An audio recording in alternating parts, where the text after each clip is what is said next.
ఇక కాంగ్రెస్ ఎమ్మెల్సీ అభ్యర్థులుగా Addanki Mahesh question mark తో వార్త.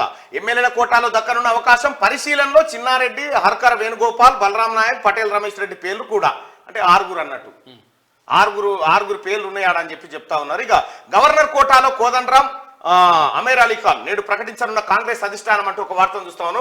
ఉప ఎన్నికలు జరగనున్న 2 ఎమ్మెల్యే కోటా ఎమ్మెల్సీ సీట్లకు అభ్యర్థులను కాంగ్రెస్ అధిష్టానం సోమవారం ప్రకటించే అవకాశం ఉంది. ఈ స్థానాలకు TPCC working president Mahesh Kumar Goud, ప్రధాన కార్యదర్శి అద్దంకి దయాకర్లను అభ్యర్థులుగా ప్రకటించే అవకాశాలు ఎక్కువగా ఉన్నట్లు పార్టీ వర్గాలు చెబుతున్నాయి. శనివారం టీపీసీసీ అధ్యక్షుడు సీఎం రేవంత్ రెడ్డి ఢిల్లీలో ఏఐసీసీ అధ్యక్షుడు మల్లికార్జున ఖర్గే, ప్రధాన కార్యదర్శి కేసీ వేణుగోపాల్ తో పాటు ఇతర అధిష్టానం పెద్దలతో ఎమ్మెల్యేల కోటాతో పాటు గవర్నర్ కోటా ఎమ్మెల్సీల అంశంపై చర్చలు జరిపారు.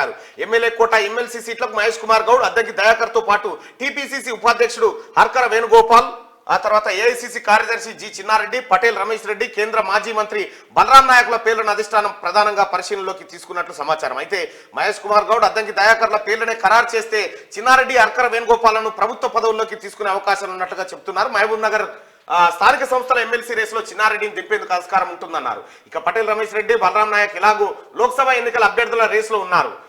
గవర్నర్ కోటాలో ఖాళీగా ఉన్న ఎమ్మెల్సీ సీట్లకు టీజేఎస్ అధ్యక్షుడు కోదండరాం, సియాసత్ న్యూస్ ఎడిటర్ అమీర్ అలీ ఖాన్ ను పేర్లను అధిష్టానం ప్రధానంగా పరిశీలనలోకి తీసుకున్నట్టుగా సమాచారం. వాస్తవానికి కాంగ్రెస్ ఎమ్మెల్యేల్లో ముస్లిం మైనార్టీ వర్గం వారు ఒక్కరు కూడా లేకపోవడం 4 ఎమ్మెల్సీల్లో ఒకటి ఖచ్చితంగా వర్గానికి కేటాయించాలని అధిష్టానం నిర్ణయించింది.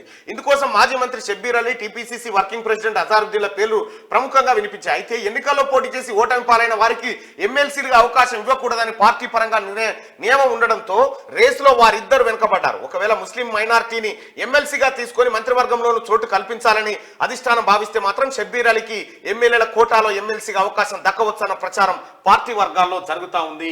ఇక 2 ఎమ్మెల్సీ స్థానాలు ఏది ఉప ఎన్నికలు, ఆ తర్వాత 2 గవర్నర్ కోటాల భర్తీ విషయంలో నిన్న ఈ లైట్ నా ముఖాన్ని కొడుతుంది.